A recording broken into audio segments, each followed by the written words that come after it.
มึงเออสำเนียงฮอดอ้าวสวัสดีทุกคนครับไก่เราตะเยงวันนักเลยงกเลยใช่กันตอนพันธุ์เย่ได้เลยวันเราก็ที่เพิ่งแควะใส่เหมือนกันนะรักแกะเลยใส่เหมือนเจอตัวใหญ่เด้อท้า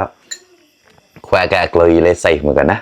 ไก่ตอนที่เชียนกับมันจอเนี่ยก็รักไม่เบาของตัวเองกันนะโดยเราอีกนะวันนี้ก็กับข้าวเรือจากตู้เย็นครับมากินให้หมดเลยครับน้ำพริกปลาแล้วก็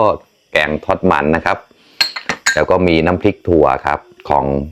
ฝั่งโน้นครับของพม่านะครับโอเคครับวันนี้ก็มาดึกหน่อยนะครับแต่ก็เอาลงพรุ่งนี้เช้านั่นแหละครับมาครับมากินข้าวด้วยกันครับไกเราเต้านุกและวุ้เชียที่ไพเดอร์ไลเดอร์แชร์กับผมมาต่อนะเต่าที่กลึงเชียนกับหมูจอดนะวันเราเชียร์กับจอนแบร์เราตะไกแฮรอนแกลนในตีตะครอกแกแกลเราแล้วนะ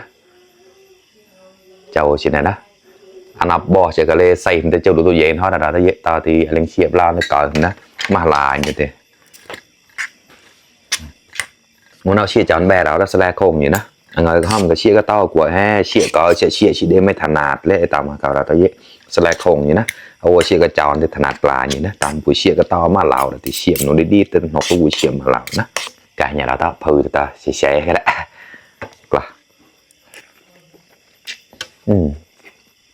còn phải đó ấm một bồi rồi đó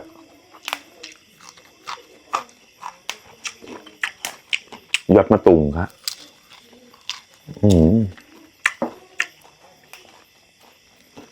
mà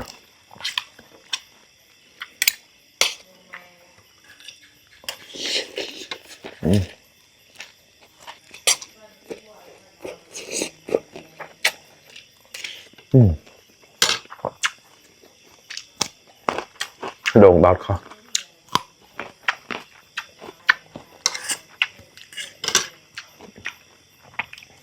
ตอบรับบ่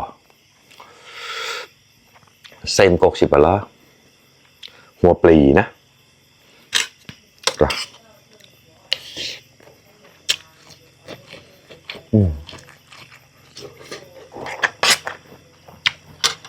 อารมณ์เชื่อมีที่ปังงกเหลวแล้วก็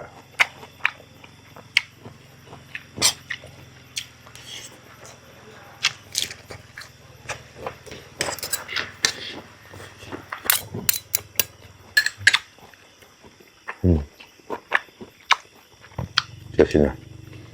ชี้ห่ออะไรเลยเก็บทอดเลยกะกะ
บอดก็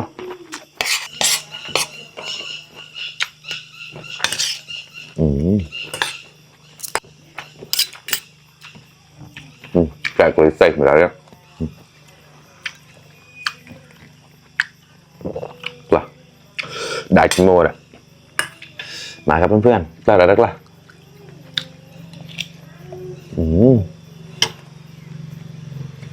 ก็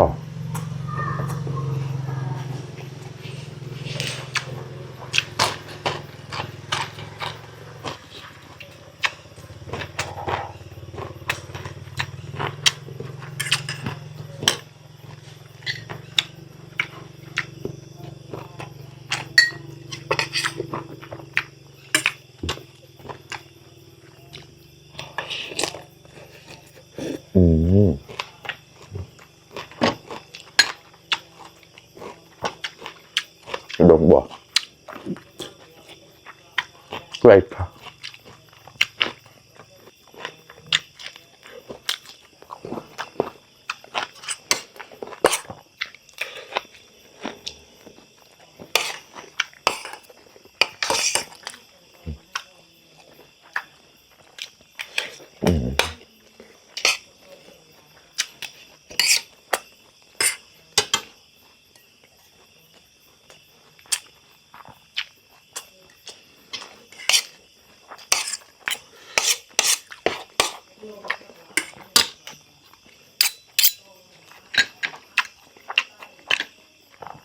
รอกไม่เบาแล้วนะน้ำพริกถั่วครับ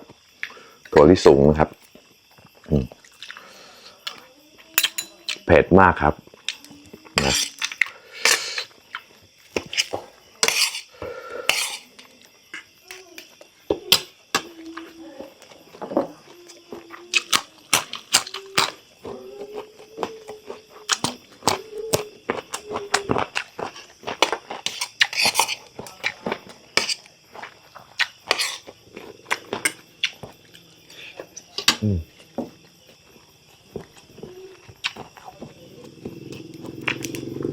มาปุ๋ย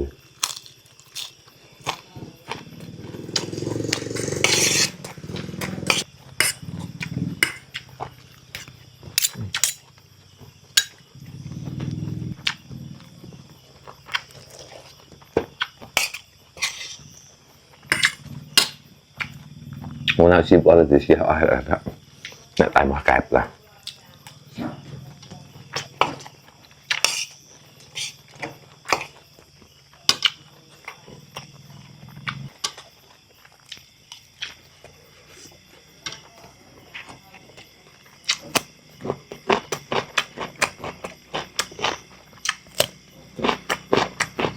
hơi bao không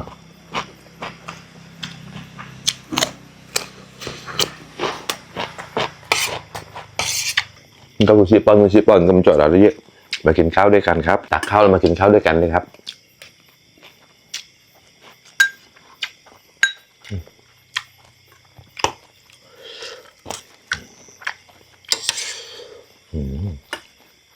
มาครับกว่าแล้วกว่า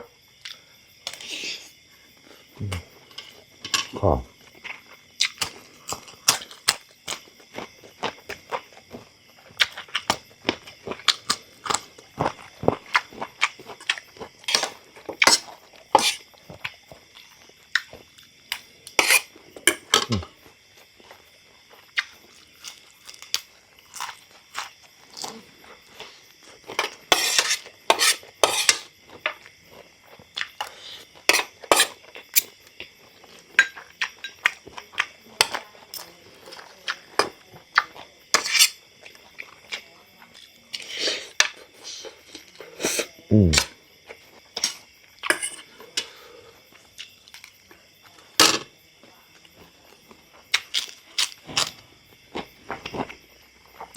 อร่อยมากแล้วเราก็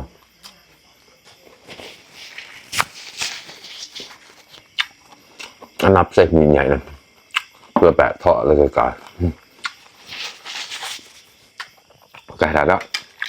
ออดหมดงานหมดแท้หมดไปถัดหนึ่งนะครับขอบคุณเพื่อนๆที่เข้ามารับชมทุกคนนะครับฝากเป็นกำลังใจด้วยนะครับภายในไลฟ์ได้แชร์เนี่ยเราต่อแต่น้องมูชิมลันดิมันจะมาเปิดอย่างนะเรียบกอมสอดสมอดเขาตั้งเกินราวบ๊ายบาย